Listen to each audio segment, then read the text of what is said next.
ओम नमो भगवते वासुदेवाय आमर ए विशेष आलोचना को स्वागत। कल्पना करंतु तो आपनको ब्रह्मांडर सृष्टांकर साक्षात्कार नेबार सुजोग मिलिला बा आपण कौन पचारिबे? सीधा जाइके कहिबे आपणे सबु केमती कले? ना ना सेमती पचारिले हुए तो उत्तर मिलिबनी। ठीक बोधहुए से प्रश्न पचारिबार योग्यता आग हासिल करने पड़े। आउ आजी आमे अति बड़ी जगन्नाथ दासंक ओडिया भागवतर पंचम अध्याय माने ठीक से ही कला विषय ही जानिबा। हाँ, जोठी देवर्षि नारद निजे सृष्टिकर्ता ब्रह्मा को प्रश्न करुछंती। आउ एटा खाली गोटे संवाद नुहे, एटा गोटे कौन कहबा मास्टर क्लास। बहुत सुंदर कथाटिए कहले। माने एही अध्यायर महत्व ही सेइठी। एटा कोनोसी पौराणिक कहानी भଳି नुहे, बरम परम सत्य को खोजिबार गोटे दार्शनिक नक्शा। अच्छा। आउ नारद जे निजे एते बड़ ज्ञानी, से एठी जणे साधारण जिज्ञासुर भूमिका नेइछंती। माने आम समस्तंकर प्रतिनिधि भଳି। एकदम तांको प्रश्न करिवार शैली ही हेला उत्तरर गभीरता को तैयारी करिवो। तेबे चलंतु आउ डेरी नकरी एही बौद्धिक यात्रारे आगो बढ़िबा। आउ हाँ, एहार पूरा अर्थ बुझिबा पई शेष पर्यंत शुणिबाटा निहाती जरूरी। आसंतु देखिबा नारद केमिति एही महासाक्षात्कार आरंभ करुछंती। मधुर स्वररे श्लोक पाठ। आनंद चित्ते से नारद पुच्छाई ब्रह्मांकर पाद। नारद उवाच भो देवदेव नमस्तुते भूत भावन तु जगते। सृष्टिर अग्रे तोर देही तो भावन जानन्ति केही। आत्मार तत्व तुम्भे जान जे वेद पुराणे प्रमाण।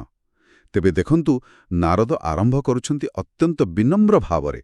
देवदेव माने देवतांकर देवता, भूत भावना माने सबु जीवर उत्पत्ति स्थल, एमिति संबोधन करुछंती। हाँ, किंतु एटा खाली कौन कहंती औपचारिक प्रशंसा नुहे। अच्छा। एटा गोटे रणनीति। नारद प्रश्न पचारिबा आगरु ब्रह्मांक योग्यता को स्थापन करुछंती। ओहो। जेतेबेले से कहउचंती आत्मार तत्व तुम्भे जान जे वेद पुराणे प्रमाण, से एक प्रकारर बौद्धिक चुक्ति करुछंती। बुझले माने से कहउचंती मु जाने आपण ही सर्वज्ञ आउ आपणक पाखरे ही सबु उत्तर अछि। एकदम। बे एहाकू आमे कोन कहि परिबा? गोटे कूटनैतिक चाल, माने ब्रह्मा को खुशी करी उत्तर बाहर करिवा पई। हाँ, आपण धरी पारिले कथाटाको। एहाकू आपण सबुठु बुद्धिमान जाल कहि पारिबे। वाह। थरे ब्रह्मांकु सर्वज्ञ बोली स्थापित करदेला परे तांक प्रश्नकु आउ एड़े हबनी। ठीक ठीक, मु जानिनी बोली कहि परिबानी। निश्चय एइटा हउछि प्रश्नकर्तार चतुरता। आउ एई भूमिका परे ही नारद तांकर प्रकृत जिज्ञासा आड़कु आसुछंती। आउ एठारू ही प्रश्नगुड़िक केवल दार्शनिक नुहे, बरं मोते तो ब्रह्मांड विज्ञानर मूल दुआ परि लागुछि। जे रूप जहूं तोर बास, जहूं ए जगत प्रकाश, जहार आश्रय ए बर्तई, प्रकाशी जही लीन होई। देखंतु एठी सीधा सीधा तीनोटी मौलिक प्रश्न। हाँ। प्रथम सृष्टि बा ओरिजिन, जहूं ए जगत प्रकाश। ठीक। द्वितीय स्थिति बा सस्टेनेंस, जहार आश्रय ए बर्तई। और तृतीय लय बा डिसोल्यूशन, जही लीन होई। वाह, माने पूरा ब्रह्मांडर लाइफ साइकिल। हाँ, संपूर्ण जीवन चक्र। अरे एटा सुनिला बेलुकु मोर सीधा आधुनिक पदार्थ विज्ञान कथा मने पड़ुछि। अच्छा, केमिति? देखंतु जहूं ए जगत प्रकाश को आज आमे बिग बैंग कहूछे, जहार आश्रय ए बर्ताई हुए तो सही महाकर्षण बल किंबा डार्क मैटर होई पारे। आउ जही लीन होई हेउछि ब्रह्मांडर शेष, जहाकू बिग क्रंच कुहा जाउछि। माने आश्चर्य लागुछि जे हजार हजार वर्ष पळे एते स्पष्ट प्रश्न। एइटा ही तो सनातन दर्शनर सौंदर्य। आउ ए प्रश्नर उत्तर देबाकू हेले तांकू काळर बंधनरू मुक्त हेबाकू पड़िबो। ओहो। सेथिपई तो परवर्ती पदरे नारद ब्रह्मांक सर्वज्ञताकू एक अद्भुत उपमा देई बुझौछंती। मधुर स्वररे श्लोक पाठ।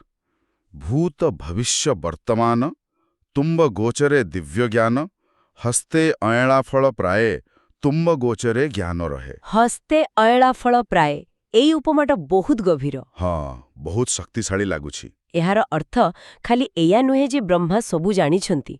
एहार अर्थ हैला से ज्ञान तांकर संपूर्ण नियंत्रणरे अछि। अच्छा। जेमिति आमे हाथ पापुलीरे थिबा अळाओकु बुलाइकी चारिपटु देखि पारु, ठीक सेमिति भूत भविष्यत वर्तमान ए तीनी काल ब्रह्मांक पाई एका संगरे उपलब्ध।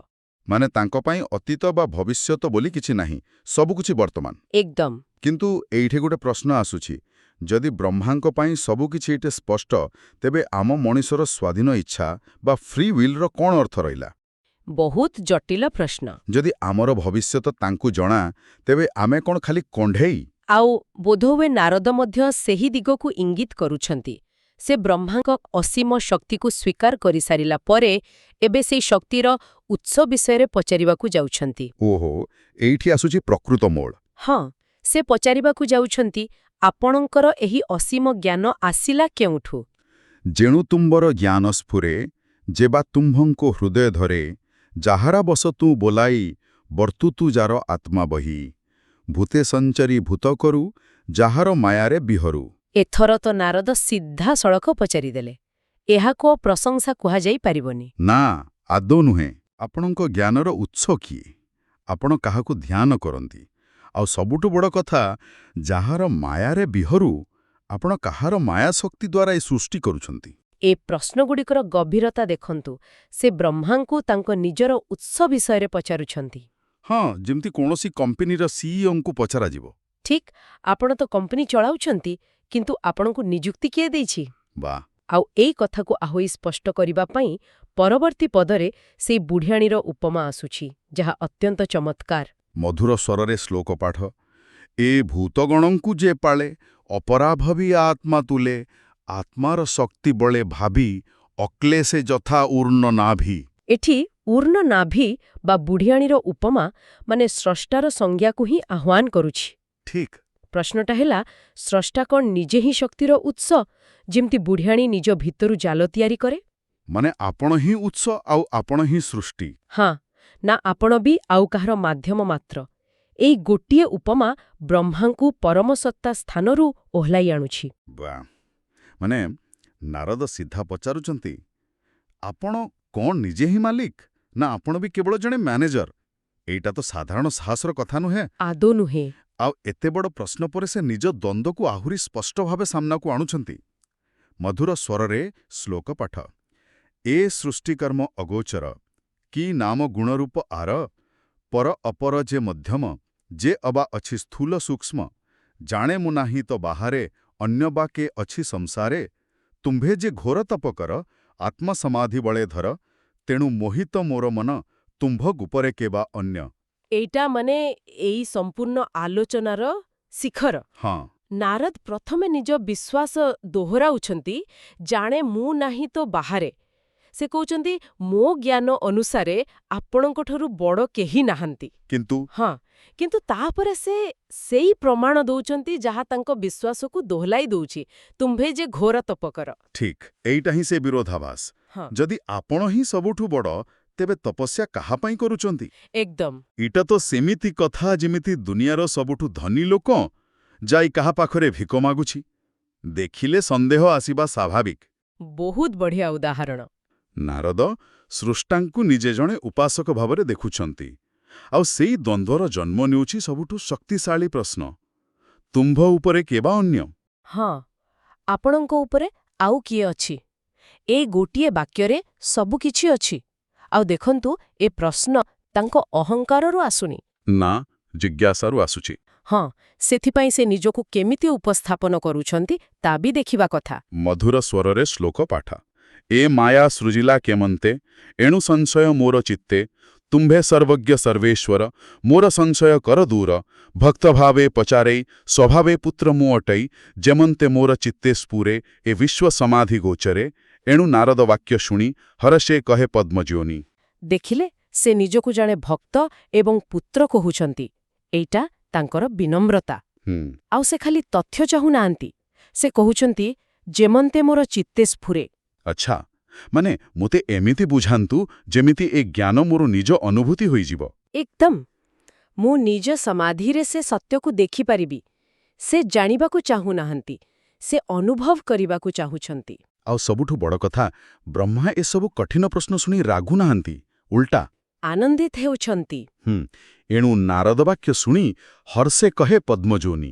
ବ୍ରହ୍ମା ଖୁସି ହେଲେ। ନିଶ୍ଚୟ, କାରଣ ଜଣେ ଯୋଗ୍ୟ ଶିଷ୍ୟର ଯୋଗ୍ୟ ପ୍ରଶ୍ନ ଶୁଣି ଜଣେ ପ୍ରକୃତ ଗୁରୁ ସବୁବେଳେ ଖୁସି ହୁଅନ୍ତି। ଠିକ୍ କହିଲେ। ଯଦି ନାରଦ ଖାଲି ପ୍ରଶଂସା କରି ଚାଲିଯାଇଥାନ୍ତେ ତେବେ ଗଭୀର ଜ୍ଞାନ ବାହାରକୁ ଆସିନଥାନ୍ତା। ନାରଦଙ୍କ ସଂଶୟ ହିଁ ଏ ଅମୂଲ୍ୟ ଜ୍ଞାନର ଦ୍ୱାର ଖୋଲିଦେଲା। ତେବେ ଏସବୁର ମୂଳ କଥାଟା କ'ଣ ହେଲା?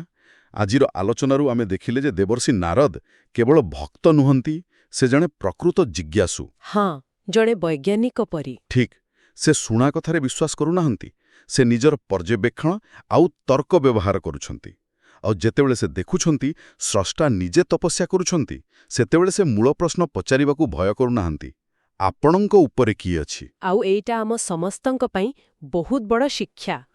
ପ୍ରକୃତ ଜ୍ଞାନର ଆରମ୍ଭ ବିଶ୍ୱାସରୁ ହୁଏ, କିନ୍ତୁ ତାର ବିକାଶ ସଂଶୟ ଆଉ ପ୍ରଶ୍ନରୁ ହିଁ ହୁଏ। ନାରଦ ଶିଖାଉଛନ୍ତି ଯେ ସନ୍ଦେହ ଯେତେବେଳେ ବିନମ୍ର ଭାବରେ ପଚରାଯାଏ, ତାହା ଏକ ଆଧ୍ୟାତ୍ମ ସାଧନ ହୋଇଯାଏ। ବାଃ! ଯଦି ଏହି ଆଲୋଚନା ଆପଣଙ୍କ ମନକୁ ଛୁଇଁଥାଏ ଆଉ ଆପଣଙ୍କ ଭିତରେ ବି କିଛି ଜିଜ୍ଞାସା ସୃଷ୍ଟି କରିଥାଏ, ତେବେ କମେଣ୍ଟ ବକ୍ସରେ ଓମ୍ ନମୋ ଭଗବତେ ବାସୁଦେବାୟ ଲେଖି ଆମକୁ ଜଣାନ୍ତୁ। और आगामी भागरे ब्रह्मांक उत्तर जानिबा पई आम सह निश्चय जोड़ी होई रुहंतु। ହଁ, ଆଲୋଚନା ତ ଏକ ବହୁତ ରୋଚକ ମୋଡ଼ରେ ଶେଷ ହେଉଛି, କିନ୍ତୁ ଯିବା ଆଗରୁ ଗୋଟିଏ ପ୍ରଶ୍ନ ଉପରେ ଚିନ୍ତା କରନ୍ତୁ। କୁହନ୍ତୁ।